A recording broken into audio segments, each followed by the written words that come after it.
What happens after we die? Is there a heaven and a hell?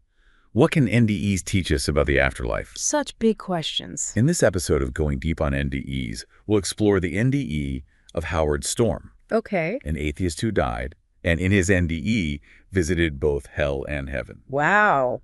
But that's not all. Oh. He asked Jesus many important questions, Okay. and some of the answers he got will truly shock you. Oh, wow. This is going to be good. It's a remarkable case. It is. Howard Storm's experience really challenges our preconceived notions about NDEs. I agree. We often hear about peaceful, light-filled journeys, Right. but his began with a terrifying descent into darkness. Yeah, and it makes you wonder It does. if the nature of the NDE is tailored to the individual's beliefs, Hmm. or if there's a deeper universal structure to these experiences. That's a fascinating point. Yeah. And the source material really emphasizes just how deeply atheist Howard was before his NDE. It really does. This wasn't just the casual, I don't go to church kind of atheism. No, not at all. It was a fundamental part of his identity. Exactly. He viewed religion as a crutch Right. and was absolutely certain that death meant oblivion, the end of the story. Yeah, just nothingness. Exactly. And that's what makes his transformation so powerful. It really is. Picture this. Okay. It's 1985. You're Howard, an art professor, on a trip to Paris with your students. Right. You're lying in a hospital bed, suffering excruciating pain from a perforated duodenum. Ouch. You're waiting for surgery and convinced you're going to die. Oh, man.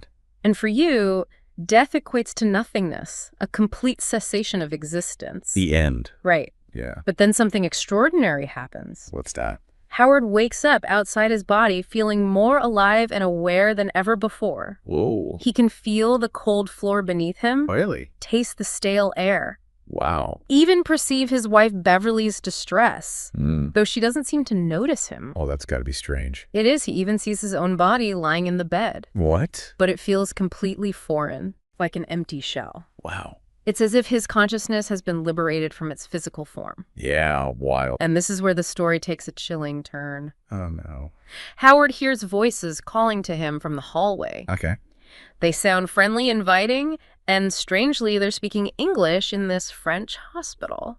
Interesting. He's drawn to these voices, That makes sense. especially since he can't seem to connect with his wife. Yeah. It's like he's being lured away from the familiar, Yeah. from the world he knows, Okay. into something unknown and potentially dangerous. Spooky. Exactly. Yeah. He follows these voices into the hallway. Oh. And this is where things get really eerie. Right. The hallway seems to be shrouded in this thick fog, Oh, no. and the further he walks, Oh. the darker it gets. Not good. The people he's following remain just out of reach, constantly urging him to hurry up, Okay. promising help but never quite delivering it. Oh, jeez. Atmosphere feels heavy with dread. It's like that classic descent into the underworld, a journey into the realm of shadows and uncertainty. I was just thinking that. The imagery is incredibly powerful. It is. And as they walk, the tone of the voices begins to change. Oh. At first they were welcoming, but now they become impatient, sarcastic, even cruel. Really? They start to mock Howard, Oh, wow. belittling him and his beliefs. Mm. It's a subtle shift at first, Yeah. but it creates this growing sense of unease, a feeling that something is terribly wrong. Right. This isn't the peaceful afterlife he may have imagined, if he even imagined an afterlife at all. Yeah. I could see how that would be unsettling. It raises the question, who are these beings? Yeah. Who are they? Are they guides? Right. Tormentors? Yeah. Or something else entirely? Right. What's their purpose in leading Howard down this increasingly dark path? And as the darkness deepens, the true horror of his situation becomes terrifyingly clear. Oh. The beings surrounding him turn violent, biting and tearing at his flesh, Oh my God. reveling in his pain. Wow. Howard finds himself trapped in a hellish nightmare, a far cry from the oblivion he expected. It's a stark contrast to the stereotypical image of a peaceful afterlife. Yeah, for sure. The source material describes these tormentors as once having been human themselves. Really. Now they seem to exist solely to inflict suffering upon others, Wow. driven by a bottomless well of cruelty. It's a grim depiction of what might await those who reject love and compassion in their lives, It is. a consequence of choosing darkness over light. But even in this abyss of despair, a glimmer of hope emerges. What's that? As Howard lies there utterly defeated, Oh, man. a voice from within urges him to pray. Pray. That's an interesting suggestion, especially considering Howard's staunch atheism. I know, right? To him, prayer was meaningless, a relic of superstition. Absolutely. Yeah. He resists at first, but the voice insists, Oh. reminding him of simple prayers from his childhood. Interesting. It makes you wonder if this inner voice represents some deeper instinct, perhaps a subconscious understanding of a power beyond our comprehension. And what happens next is truly astounding. Really? Despite his lack of belief, Wow. Howard begins to pray. No way. He can't recall any formal prayers, Yeah. so he strings together fragments of the Lord's Prayer, Oh, wow. Pledge of Allegiance, even God Bless America. That's incredible. It's such a raw human moment. Yeah. In the face of unimaginable terror, Yeah. he grasps at any shred of hope, even something he consciously rejects. It's amazing how our minds work under pressure. And the effect is immediate. Wow. His clumsy, heartfelt prayers seem to enrage his tormentors. They scream denials of God's existence, but they also begin to retreat as if repelled by some unseen force. Wow, that's powerful. It's a powerful illustration of the potential for faith, It is. even when it arises from a place of disbelief. Yeah. Even Howard is astonished by this unexpected turn of events. I bet. It challenges his entire worldview. But just as he thinks he's been abandoned in this darkness, he Oh. notices a tiny point of light in the distance. A light that rapidly grows brighter and brighter, approaching him with incredible speed Oh, wow. until it's right before him. Okay. And he realizes it's not just light. It's a being of pure radiance, emanating love and compassion. Beautiful. A being who reaches out and heals his wounds, Oh. replacing his agony with an overwhelming sense of peace and acceptance. This is the moment of Howard's salvation. It is. He's rescued from the depths of despair by a figure he never believed in, a figure who embodies the very essence of love and light, Jesus. And this is just the beginning of his incredible journey. He's about to experience a glimpse of heaven and learn profound truths from the source of all creation. But before we continue, let's pause for a moment and consider this. What are your initial thoughts on Howard's experience so far? Yeah, it's a truly remarkable transition, wouldn't you say? To go from the depths of despair to such profound love and healing, it seems to completely overturn his understanding of reality. It really is. And the source material really captures the intensity of this experience. Howard describes being lifted up by Jesus, his wounds healing instantly, and that agonizing pain being replaced by this overwhelming sense of love and acceptance. And he uses the word ecstasy repeatedly to describe this feeling. It seems to go beyond mere happiness or contentment. It's a state of pure bliss, of being completely connected to something far greater than himself. He keeps emphasizing that feeling of being completely known and loved for who he is, flaws and all. Right, like all his defenses just crumble in the presence of this unconditional love. And this sense of connection intensifies as they journey toward heaven. Howard describes seeing countless spheres of light, Oh, wow. like stars converging towards a central point of brilliant white light. He's overwhelmed by feelings of love and a sense of interconnectedness with all of creation. Beautiful. But then he's hit with a wave of shame, feeling unworthy of being in this divine presence. Oh, no. All those years of denying God, of using God's name in vain, Right. it all comes rushing back to him. He probably feels like he belongs back in the darkness with those tormentors. He does. He says that he feels like he should be back there with them. But Jesus reassures him, Does he? telling him that he's exactly where he's supposed to be. That's good. So they continue on this journey toward the light, and to help Howard feel more comfortable, Okay. Jesus calls upon some of the beings emanating from that central light. And who are these? These are the angels described as even more radiant and beautiful than anything Howard has ever witnessed. Oh, wow. And here's where it gets really interesting. They communicate with him directly through thoughts. Telepathy. Yeah, instantly understanding everything he's thinking and feeling. So he can't hide anything from them. Nope. It must be both liberating and terrifying to be so completely seen and known. I can imagine. It's like being embraced by unconditional love, but on a cosmic scale. And then the angels ask Howard if he wants to see his life. Oh, this is what's often referred to as a life review, a common element in many NDE accounts. It is. But in Howard's case, it goes beyond simply reliving memories. How so? It's about seeing his life from a completely different perspective. Interesting. It's like watching a play Okay. with key scenes from his life projected before him. Right. But it's not a highlight reel. He sees moments of love and joy, but also times when he was selfish, unkind, or indifferent to the needs of others. And he's not just passively observing. He can feel the emotions of everyone involved, including the reactions of Jesus and the angels. That's right. So when he witnesses his parents showering him with love as a child, he feels their joy. Ah, But when he sees himself behaving poorly as a teenager, oh. he feels the disappointment and sadness of those around him. It must be incredibly powerful to experience the impact of your actions so viscerally, I think so. to understand how even seemingly small choices can ripple outwards and affect others. Right. It really highlights the interconnectedness of our lives. And the importance of considering the consequences of our actions. It also seems to emphasize that God, or this higher power, isn't just concerned with grand gestures or religious rituals. They're paying attention to the smallest acts of kindness or unkindness. And speaking of unkindness, one of the most disturbing parts of the life review for Howard is seeing how he treated his own children.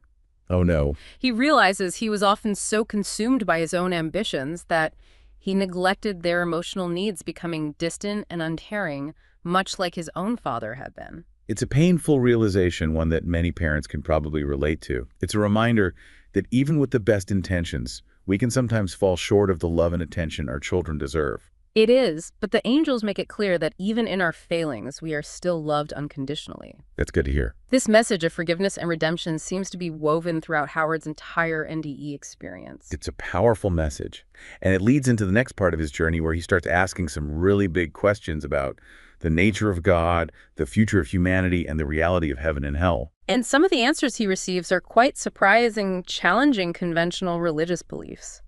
Like what? For example, when he asks about God's role in wars, Okay. he's told that God hates war, that God suffers every agony inflicted during wartime. That challenges the image of a vengeful, all-powerful God who dictates the course of human history. It presents a God who feels our pain and grieves with us. Exactly. They go on to explain that God allows wars to happen because we as humans choose them. We haven't yet learned to resolve our differences peacefully and lovingly. Right. It's a sobering thought, especially considering the state of the world today. It is. But then they offer a glimmer of hope. They tell Howard that God is actively working to change the world, to awaken us to our true nature as loving beings. They do. They even make some specific predictions about the future, Do they? which at the time must have seemed pretty far-fetched. Remember, this is 1985, the peak of the Cold War. Right. They tell Howard that the Cold War will end in a couple of years, Wow. followed by a spiritual revolution that will transform the world. Really, they paint this picture of a utopian future where people live in harmony with nature. Technology becomes obsolete Yeah. because we'll have developed our spiritual abilities to such an extent that we can control matter and energy with our minds. It sounds like science fiction, yet they acknowledge that it will take time. How long? Perhaps 200 years for humanity to reach that level of spiritual maturity. And they warn Howard that the United States, despite its potential to be a force for good, is in danger of destroying itself through greed and selfishness. A warning that perhaps resonates even more strongly today than it did back then. Yeah, a very relevant warning. So the central message here seems to be that God has a plan for humanity. There is a plan, A plan that involves our evolution towards a state of love and unity. and that each of us has a role to play in this plan. By choosing love over fear, compassion over indifference. But then comes the difficult part. What's that?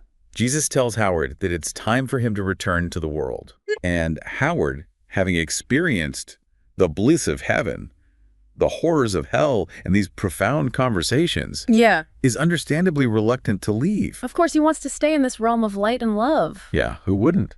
But they explain that his work isn't finished. He has a purpose to fulfill back in the world. This sets up a fascinating dilemma. How do you reconcile the peace and understanding of heaven with the complexities and challenges of earthly existence?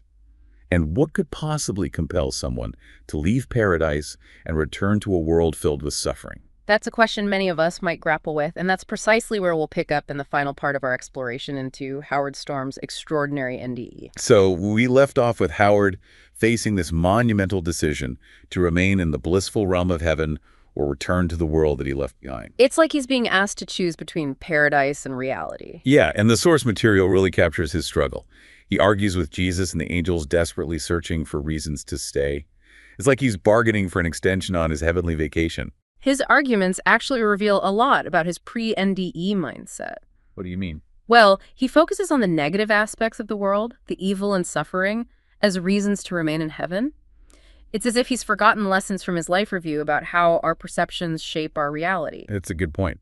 By dwelling on the negative, he's essentially choosing to see only darkness, reinforcing his own reasons for wanting to stay in the light. Exactly. And Jesus gently reminds him of this. What does he say? He says, "The world has evil and ugliness in it, but there is also ample goodness, love, and beauty if you seek it." It's a reminder that we have the power to choose what we focus on. Right. To cultivate a mindset that sees the good even amidst the bad. It's a powerful message. Yeah. But it's easier said than done, especially when you've just had a glimpse of paradise. It is. So how does Howard respond to this? Does he simply accept his fate and return to the world? Not without a fight. Really? He continues to search for loopholes, Like what? asking how he can possibly know God's will for him. He's seeking concrete instructions, a divine to-do list. Okay. It's a question that many people wrestle with. I agree. How can we be certain we're on the right path, living in accordance with a higher purpose? What does the source material tell us about the answers he received? The angels remind him that God has sent countless teachers and prophets throughout history, Okay. each sharing the same fundamental message. What's that? Love one another. Ah, so simple yet so profound. They emphasized that this was the core of Jesus' teachings. His entire life was a testament to the transformative power of love. So they're essentially saying that the path to knowing God's will lies in embracing love and compassion. Right, but for Howard, this still seems too vague, too abstract. I can understand that. He pushes back, questioning why God doesn't make things more obvious. Oh. He asks why God doesn't just write, "Love God," in giant letters across the sky. Okay, I like that. It's a humorous yet profound question. It is. One that reflects a common human desire for clear, unambiguous signs from the divine. We want a cosmic GPS system guiding us every step of the way. Exactly. But what's the response to this plea for a divine billboard? What do they say? The answer Jesus gives is quite profound. He says, "God will not demand your love. That defeats the very nature of love. Love must be a choice." That's a powerful statement.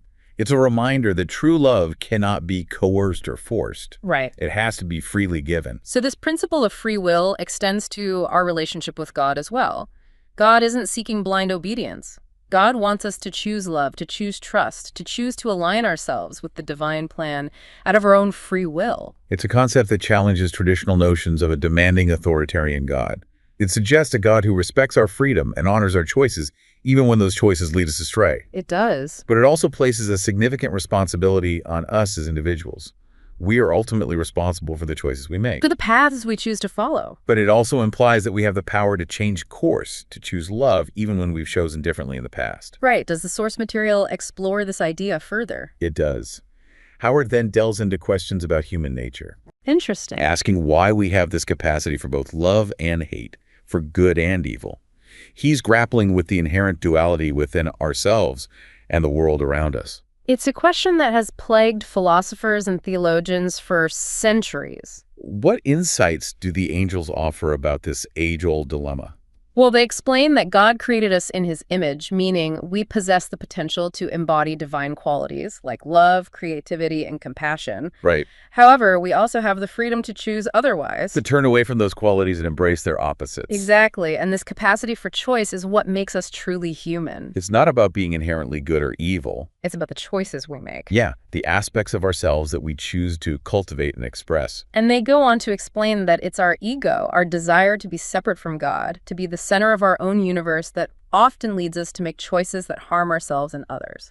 Our ego is the root of all evil. It's this illusion of separation that fuels fear, selfishness, and ultimately suffering. But even when we make these misguided choices, even when we stray from the path of love, God's love remains constant. It's that unconditional love that Howard experienced so powerfully during his encounter with Jesus. And it's that love that ultimately draws us back to our true nature. To our connection with the divine. It's a message of hope and redemption that permeates Howard's entire NDE. So how does this conversation ultimately resolve Howard's dilemma? Does he finally accept his return to the world? He does, but not without a final plea for a different outcome. What does he say? He asks if he can simply merge with the light, become one with God, and leave behind the complexities of earthly existence. It's understandable who wouldn't want to stay in that state of pure bliss and unity. Right. But Jesus explains that while that may be his ultimate destination, Okay. his journey isn't complete. He still has work to do, lessons to learn, and love to share in the physical world. So it's not about escaping the world, but about bringing the light and love of heaven into the world. Becoming a vessel for those divine qualities. Precisely. And with that understanding, Howard finally accepts his return. So he's sent back to his body, back to that Paris hospital room, carrying with him the profound lessons and transformative experiences of his NDE. He is, and his journey doesn't end there. It doesn't. He goes on to embrace a life of service. Fuzzy. Becoming a minister and sharing his story with countless people, inspiring them to choose love, forgiveness, and compassion. Wow, that's incredible. Howard Storm's NDE is a powerful testament to the transformative power of love, the reality of a spiritual realm beyond our physical perception, and the profound impact that even a brief glimpse of that realm can have on our lives. It certainly challenges our assumptions about life, death, and the nature of reality itself. It does. So what are your final takeaways from Howard's extraordinary experience? Well, for me, it highlights the importance of choosing love in every moment, recognizing our interconnectedness with all beings, and embracing the transformative potential of spiritual experiences, even those that challenge our existing beliefs. It's a reminder that even amidst the darkness and chaos of the world, there is always hope, always love, and always the possibility of a brighter future. Thank you for joining us on this episode of Going Deep on NDEs. Thank you for watching Going Deep on NDEs. Don't forget to like and subscribe. If you'd like to check out our other videos, please visit our channel page and make sure to click on the bell icon so you don't miss any new content. This has been Going Deep on NDEs, a fascinating exploration into the mind-blowing world of near-death experiences. Until next time.